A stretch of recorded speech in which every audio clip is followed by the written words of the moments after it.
A lot of things about this 2023 football season for the Cincinnati Bengals feel like 2022 in some way, shape, or form. Are you buying it or selling it? Are the Bengals on the right track? What are the biggest questions?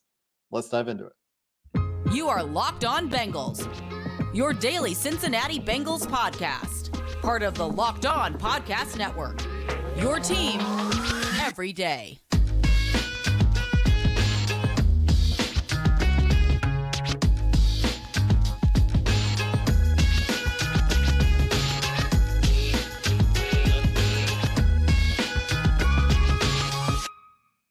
Bengals fans, and welcome to another episode of the Locked On Bengals podcast. I'm your host, Jake Liscow. He's your host, James Rapien. We're part of the Locked On Podcast Network here on Locked On Bengals, where today we're going to be talking about what the biggest questions are and how much this feels or doesn't feel like 2022, where there are some obvious differences and some obvious similarities. Today's episode of Locked On Bengals is brought to you by Jase Medical, where you can empower yourself when you purchase a Jase case, providing you with a personal supply of 5 antibiotics to treat 50 plus infections. You can get yours today at jasemedical.com. That's JASE medical.com. And if you're new to the show, you can find this podcast on YouTube and everywhere you get your podcast. Subscribe to become an everydayer, to become a first listener, making us your first listen every day. And we appreciate every single one of you who does either of those things. And James, we're going to get started today by talking about some of the biggest questions still out there for the Cincinnati Bengals to answer this year. There are a few of them, fair to say. We're in the feeling out phase for the 2023 season at this point for the Bengals in a way that I don't think we really expected to know more of what this team is going to be at this point. But if you look at our mailbag questions, a lot of people asking about the trade deadline, a lot of people asking about running back production behind Joe Mixon, about the tight end position in general. Some people asking about guard, some people asking about safety. And shout out to Bengal Dario and Aiden at Aiden Cbus for asking some questions about those topics. Are those the biggest questions for you? Have we answered the Joe Burrow question at this point? Have we answered protection questions at this point, offensive identity questions? What do you think, James? I think that let's start with the protection. I think that was the biggest question going into camp pre-Burrow injury. I think they're a pretty good pass blocking offensive line. I do. And I think the Bengals are confident in it. Looking at what they've done in the run game, I think they want better there, not just more consistent, like they would say from a pass blocking standpoint. I think they want to be better and continue to improve in that area. So that's where I'm at, pass blocking wise or protection wise. That said, it goes in line with that. I think the two biggest offseason questions outside of just offensive line, because time is a flat circle and we always have to talk about the offensive line at Cincinnati, certainly on the Locked On Bengals podcast, because we just didn't know. Tight end and running back. And so that theme, the theme of the questions that our listeners are asking, aligns. And I think that's fair, because when I look at this roster, of course, the question of Joe Burrow, I haven't buried that yet. I wonder how his calf is feeling today.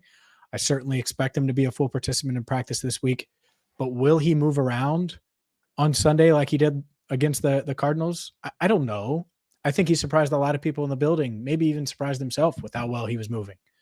And so that aspect of it, obviously it's the biggest question, but we've talked a ton about Joe Burrow's calf, and I'm not sure there's much more to say, especially if he doesn't know.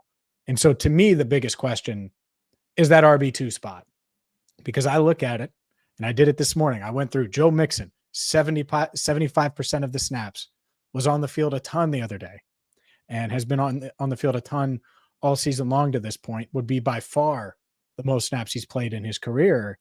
And I look at it, Travion Williams had 12 snaps, Chase Brown had 1. Someone's got to emerge.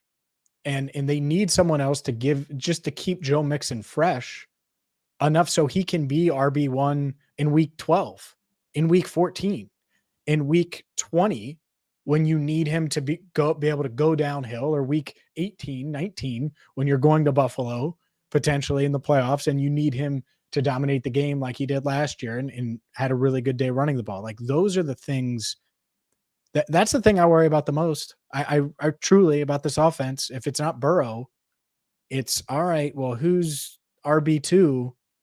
Because let's just say Joe Mixon couldn't play on Sunday, and he's not hurt or anything, but let's just say he couldn't. You confident in this running back room? I think it's by far the worst running back room in the league. And it might just be because we don't know what Chase Brown can give because we haven't seen a lot of him on the field. But I need someone to emerge. And if it's not Chase Brown, I'm not sure if that guy's on the roster. Do we think that the Bengals coaching staff has been too slow to give skill guys opportunities when they need more production out of a position? Like, the reason I asked this question, and it's mostly rhetorical because I don't think this is a case. I think they're pretty good about getting their best skill guys on the field, or at least the guys are most confident that can execute the things that they're going to be asking of the position.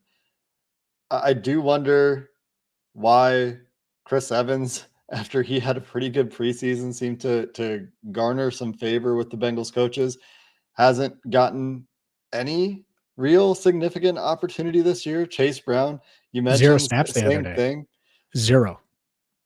And with Chase Brown, I would kind of get it because you think about everything we've seen from him, which isn't much, and I would like to see more from him in games so that, we on the outside have a better feeling for where he is. I feel like the coaches probably feel like they have a pretty good idea of where he is. Maybe that's why he's not on the field, but you haven't seen a ton of dynamism from Chase Brown. We saw one preseason game where he looked better. Outside of that, in the preseason, he looked pretty pedestrian. His very, very few in-game touches in the regular season, an emphasis on few, limited sample, all these things have looked pedestrian. Would like to see him get more opportunity to see if the game slows down for him a little bit, to see if he can flash some of that explosion that you're hoping to get from him.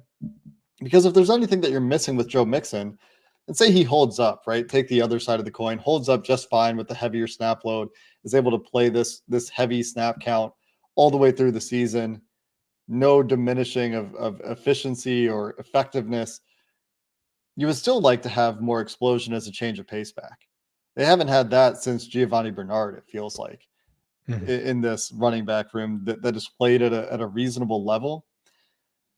And that speed element, when you look at some of the effective teams around the NFL, look at the San Francisco 49ers, look at the Miami Dolphins, these offenses with really good running backs, they have incredible speed and talent at the running back position to go with really good production and really good players on the offensive line and really fast players outside as well. So it's like a whole thing. But the Bengals definitely have like one guy on offense who's providing you with speed right now. And that's Jamar Chase, and that's great. You can run your offense through him to a large degree, but it would be great if, one of those faster backs, Chris Evans, Chase Brown, could show that they could be that change of pace back. It would. And not only that, as you were describing that, I would be like, okay, well then who's their goal line back? That's the other part of it. Besides Mixon? Who's their goal line back? Mixon. It sounds good. It's been an issue for 3 years. Has it? Yeah. Why do you think they did quarterback sneak on second down last year? Every second down they could by mid-year. That's what they did. And I know some of it's offensive line and like the goal line stand. Some of it was offensive line. Some of it's Joe though. And so like, I think they could use either one. I think they could use a guy who can go get you 3 if you need 3. That's what they had in P. Ryan last year. Or the home run. And I think they were banking on one of these guys to emerge, and it just hasn't happened. I think Chase, again, I've been on the optimistic side. I think that's a guy they want to see more of. Part of it is they've been down in games and they're going to roll with the guy they trust in Joe Mixon, which makes sense. But I just look at that room, and I know a lot of people talk about tight end, and we can discuss tight end too. But in that's TOO too.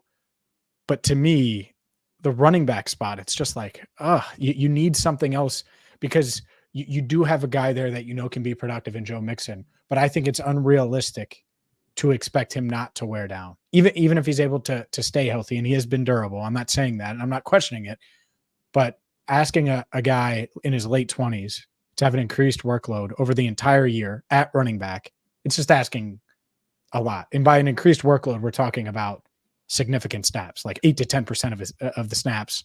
And heck, if this offense is good and they're on the field more like they were on Sunday, that's a lot. I mean, that's a big difference. We've been talking about this spot since training camp. We're going to continue to talk about it until something emerges there, or maybe they're just good enough to cover it up. That's the other side of this. The other side of all these questions is there are some things that are starting to show in terms of Joe Burrow and Jamar Chase that can cover up a lot of issues. We'll continue this conversation on questions and answers facing this offense, facing this team, because it's not just the offense, coming up next.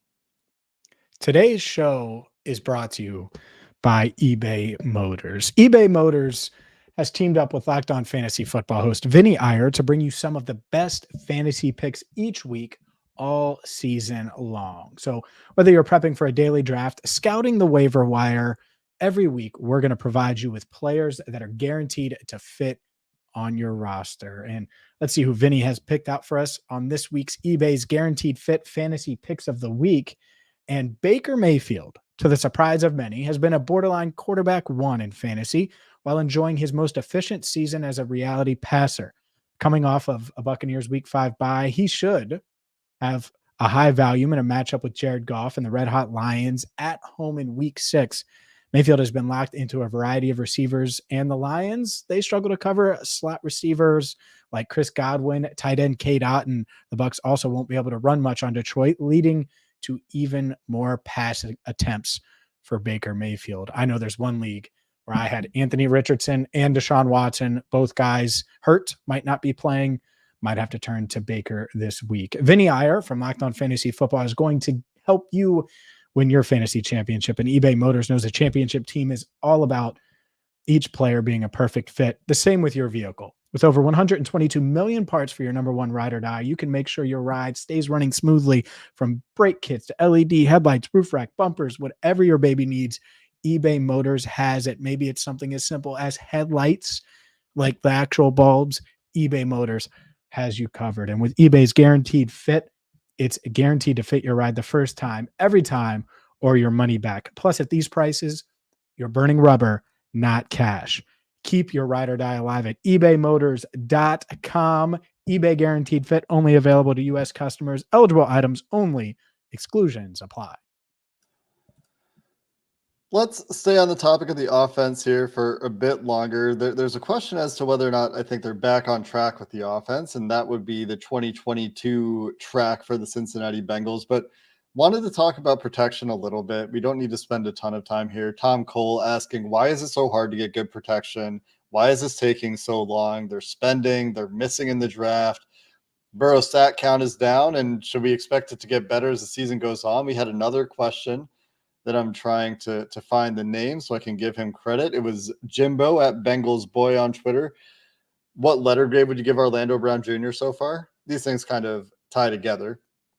And they have had protection issues against some of the better pass rushing teams they've faced, even against Arizona, which is probably the worst interior defensive line they will face all season, and maybe the worst pass rush generally they'll face all season.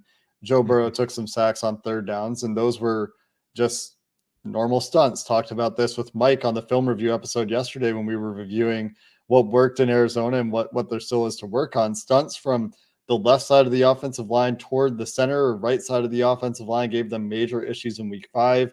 We've talked about Cordell Volson quite a bit on this show. And while he was better in Week 5, certainly there were still some stunts between either him and Orlando Brown or him and Ted Karras that were not adequately picked up and led to free runners essentially coming around those twists through the A gap right up the middle, which is very hard for any quarterback to avoid. And it led to some sacks and hits on Joe Burrow. And then the other part of this is like Orlando Brown, who we can talk about as well. But those are the big issues. I think Alex Kappa showed that he's still fine at right guard by dominating poor competition against Arizona. I think Jonah Williams has been very steady at right tackle, and Ted Karras has been Ted Karras. You know, he's had issues in one-on-ones against some of the really, really good interior defensive linemen in the league and Myles Garrett in Week 1. But outside of that, he's been fine. And that's kind of what you expect Ted Karras to be. Cordell Volson needs to play better. And I would also say Orlando Brown needs to play a little bit better too. I think that you're not getting what you quite expected from Orlando Brown. There's been a couple of plays in most of these games where there's a clean loss around the arc that leads to a sack. And then outside of that, he's fine. but it sounds like Jonah Williams last year, right? Where a lot of the game he's fine, and then he gives up one bad sack, and that'll kill a drive. And so you'd like to see that happen less frequently with your left tackle this year. I think the Tennessee game was Orlando's worst. He's at worst their second best lineman. Like maybe Kappa. I think Kappa was off to a pretty rough start until Sunday. For him, I mean, he was the best lineman last year. And with all of that said, I still think that the line pass blocking wise, the Bengals are fine with it. Like fine with what they've gotten, comfortable with it. Expect these guys to continue to play better and better as the season goes on. And they're more worried about the run game. So like protection wise, I just don't think it's a concern. It doesn't mean that they've been perfect. Of course, there's stuff they need to work on. That's a good thing. But part of that, especially against Tennessee, where it just looked really, really bad, we talked about it. Joe Burrow wasn't moving, and that added to it, and the blitzes, and it was just it's a tough place to play for the Bengals, anyways, even when Burrow's healthy, and so I think that's part of it. But overall, I'm pretty comfortable with the line. Like to me, RB2, tight end, like there are other things that I'm much more concerned about than offensive line. Will they be able to protect Joe Burrow? Of course, it's going to be a storyline when you're facing Chris Jones or Aaron Donald or Myles Garrett. Like it's always going to be when that's the case. But like going into Sunday, everyone's going to talk about 11 sacks for Seattle. We'll see. But I don't think it's, oh my goodness, they're not going to be able to block the Seahawks. Oh, I don't have those concerns as much about the Seahawks. Like the Seahawks are kind of normal pass rushing team in the NFL to me, but then I look at San Francisco and Bosa, but they do that Eric to everybody. Armstead. Everybody. I know, and that's what the Bengals would tell you. Like their they scare interior, everyone. Sure. it's just a scary prospect given the struggles they've had on the interior this year. And I would like to see Orlando Brown play a little bit better. It's not too far from where he was for Kansas City last year. It's just those clean losses around the edge to like Travis Gibson, to the little juke move crossover from Dennis Gardeck that you would like to see happen a little bit less frequently. But they get paid on both sides of the ball. And it's not like he's been bad. I don't mean to say he's been bad. I do think that they get paid on both sides of it. That's the Burrow, Zach Taylor.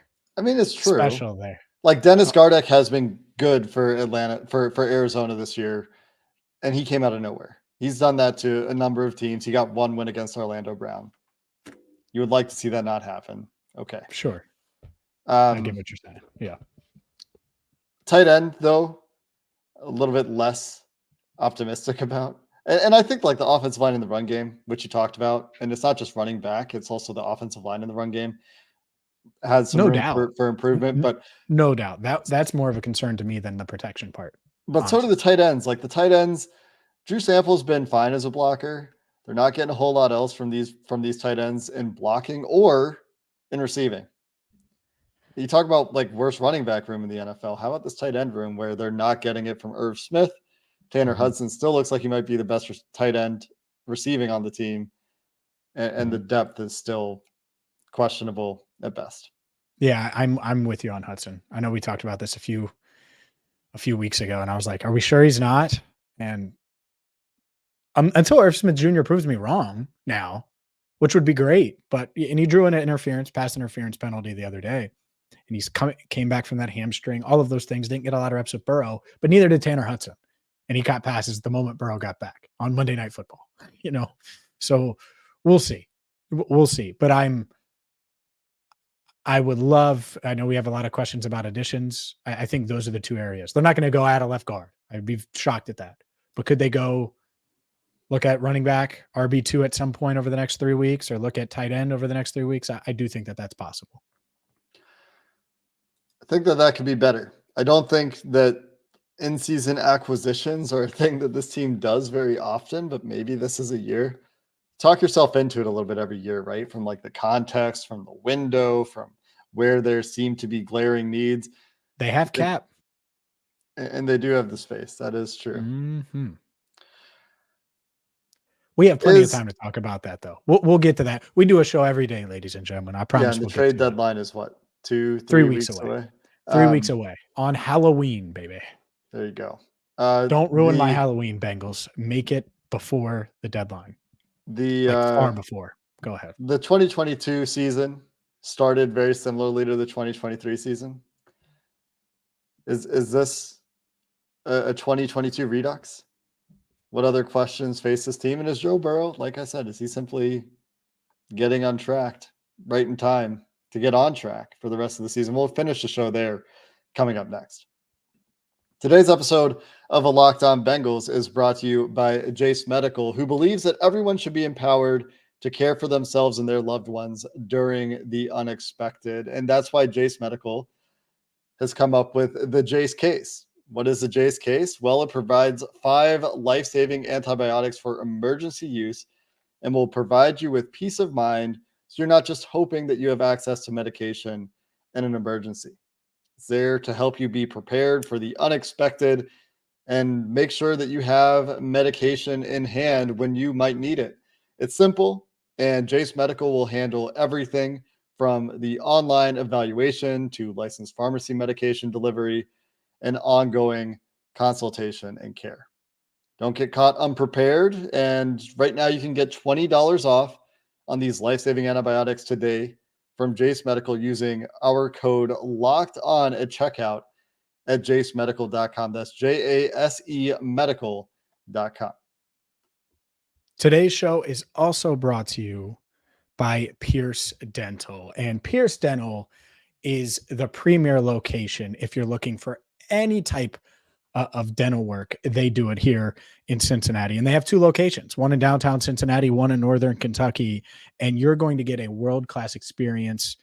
And Pierce Dental creates confident smiles.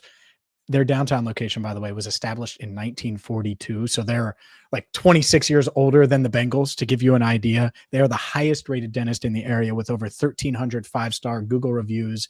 And they provide any service you can imagine, from cosmetics, dental implants, Invisalign, as well as routine care. So if you're looking for a dentist just to get a checkup, get your teeth cleaned, Pierce Dental is the place to go. And they're an official member of the Professional Football Dental Association. Go where the pros go. You never know who you're going to see in the office. They have tons of Bengals memorabilia around the office. Who knows? You may see one of the Bengals' top stars there. Next time you go, you can also visit them online at piercedentalgroup.com. That's PEARCE dentalgroup.com, or search Pierce Dental Group on Instagram or Facebook. James, to me, one of the biggest questions that I don't think we can answer, but on its surface is pretty interesting to me, is just how much this season resembles last season. From a rocky start to Joe Burrow needing time to find his feet, to this offense seeming to need time to find its feet, to starting to look a little bit better, having some uneven performances early, to starting to look better and maybe looking like they have a clear direction in week 5. But then there's some clear differences, like on the defensive side of the ball, where Jordan Battle seems to be in the conversation for some fans, along with Nick Scott, who got benched apparently for part of the game in week 5, and Jordan Battle pushing perhaps for playing time there. Is tackling on the defensive side of the ball a question in general? Run defense this year, even with DJ Reader, has just not been where it needs to be. So there's some clear differences, some clear similarities. Are you buying that they're back on track, that this is, that time is a flat circle, that redux of last year presenting itself in a slightly different way in 2023? Not yet, not fully. I'm buying into the talent. I certainly think they can still accomplish all of their goals, from winning the division to being the top team in the AFC. All of those things are still there, but I'm not going to buy it yet. You got to show me a bit more after that rocky start. I can't just completely forget what we saw over the first 4 games of the season. And so I think that if it was going to be and follow that 2022 path, this is the script. This is the NFL script for sure, but I can't fully buy it yet. And that's why Sunday, I think, is so important. Go out there and show that defensively you are going to be able to take it to another level, because there are plenty of questions there. And I think this coaching staff, the beauty of Sunday against Arizona, there was a lot of good on offense. You score 27 points. You get the ball to Jamar Chase. Trenton Irwin steps up with T. Higgins out. Andre Yosevach makes a nice play. Like a lot of things to be excited about. And yet you could talk about the short yardage situations, the offensive line, run blocking. You could discuss that and really focus on how they didn't end up with 7. On the flip side, the defense, there's flaws there too, obviously. Tackling, explosive plays, all of those things. And yet they won the turnover battle. So the coaches have some good teaching points and things that they can stress. And the guys are probably pissed off about some stuff, quite frankly. And by guys, I mean the players on the team. And so you can fix that even though you won. It's much easier to fix it when you win than when you lose. And so to me, that's the good part. Now, will they fix it? I think if they do and they beat Seattle, you could certainly have me buying in going into essentially the second half of the season, the post-bye Bengals. But that schedule's tough early on. Mm-hmm. And so show me early on after the bye, show me this Sunday against Seattle. I think it's a really, really important game. I think Seattle's a pretty good team. Yeah. I think that preseason, the expectations were that they're a team the Bengals should be better than. And so if you still expect the Bengals to be that team and make this run, which they can do, they're capable of it, then you would expect them to be able to win this game. But some interesting challenges too, right? And one of them, which we're going to talk about this week, is Kenneth Walker. I know they drafted Zach Charbonnet as well, but Kenneth Walker, among the most elusive running backs in the NFL this year, has 19 forced tackles in the running game. I think just a running game. And that's 4, 5, 5, 5 consistent. It's not like he's had one crazy game where he forced a bunch of broken tackles. In Seattle with the early bye, not playing in week 5. So it's only 4 games, but a high level of consistency of elusiveness for Kenneth Walker, a team that's going to want to run the ball and has honestly from top to bottom all over the place, some challenging skill players. DK Metcalf will be a challenge for the secondary. Tyler Lockett, always a challenge. The running back depth that we just talked about. So the defense, a big litmus test this week, right? Against a pretty talented offense with maybe some questions at quarterback, although Geno Smith doesn't want to write back to any of those questions. You know, we'll see. On the other side of the ball, can the Bengals continue things on offense, right? Can they do it against a better team? There's a lot to like, regardless of quality of competition. We've talked about this a ton against Arizona. We talked about it post-game. We talked about it yesterday in the film takeaways episode with Mike. But doing it against a clearly better team in the Seattle Seahawks at home, that would, like you said, inspire a lot of confidence, I think, for the rest of the season that they can carry this into the tougher part of the schedule. Mm-hmm. Yeah, I think that's the key. Like if you lay an egg against Seattle, okay, well, it's just one game, but then you're 2-4 and you have to deal with San Francisco on the road. And then Buffalo comes to town. I mean, that's it's a lot. Like you could win Sunday, play well the next 2 weeks and be 3-5. Like play well, not great, but well. And so that's the part of this where the margin for error just isn't there after the early season losses. So I don't think Joe Burrow is going to be as direct in the idea that this is a must win, but I think it is. Getting to the bye at 3-3 is really important. And the offense, if it can continue to show, because I think this offense is going to have to carry the team a bit more. I felt that coming into this year. If they want to get to where they want to go, it's not going to be the defense can hold teams to 0 points in the second half, like these high scoring teams in high leverage situations. It's just really hard to do that. And so maybe they do. Maybe the defense rises up and can still do that. At the same time, offense. Can they continue to do what they did against Arizona when the whole world, certainly all of Seattle knows that Jamar Chase is the go-to guy. And who knows about T. Higgins, a full player, not this week. So yeah, I think it's going to be interesting.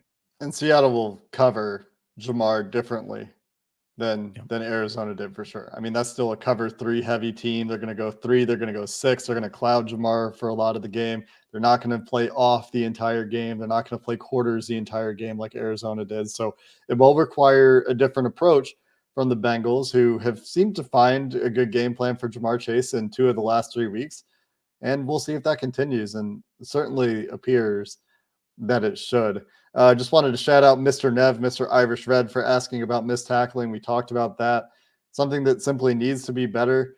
And the last one, real quick, James, and I know we're pushing it here. Will knows ball. When will Joe be able to go under center? We saw a little bit of it, and I don't know how important this is with what they're able to put in from the pistol and some of the more elaborate play fakes we've seen from them sprinkled in the first 5 weeks of the season. But I do think it would be nice to get there under center, getting that QB sneak, which I think they're probably a couple of weeks away from, back into the arsenal as a threat, I think is something that would matter for getting under center. So it's not like the hugest issue, but just wanted to tack that on there because it was one that we planned on talking about in this episode as well. Yeah, I think maybe eventually we'll see a quarterback sneak. Could be a while, but as far as this under center stuff, they don't play under center much anyway. I do think it matters a little, but not a ton, and I don't think it's really a huge issue. So I think it's much more of a topic outside of Paycor than it is inside the walls of Paycor Stadium. Well, they were able to do it in the spots where they would want to do it, except for at the 1 yard line, like late in the game on the drive to try to kill clock, where they're just handing the ball off. They were able to get under center, and that's one of the places where you would want to see them be able to do it, is when they need to kill a game. And they were able to do it a couple times last year, right? Where they're able to go under center and just run the clock out, which is hard to do when teams know you're going to run the ball. Anyway, that's going to do it for this episode of the Locked On Bengals podcast. Ready to turn our attention to the Seattle Seahawks, who travel east, where they've been excellent. I think Jay Morrison. Jay's got stats. You can go find that on Twitter. I think he tweeted that one out. Seattle's been excellent traveling east, and one of their few losses in the last 15 years, 10 years going east to the Eastern time zone is in Cincinnati. The last time Seattle visited the Cincinnati Bengals. We'll talk about that a little bit more tomorrow. We'll get into a game preview to finish up the week. Until then, thanks for listening to this episode of the Locked On Bengals podcast. Hoo day, and have a good one.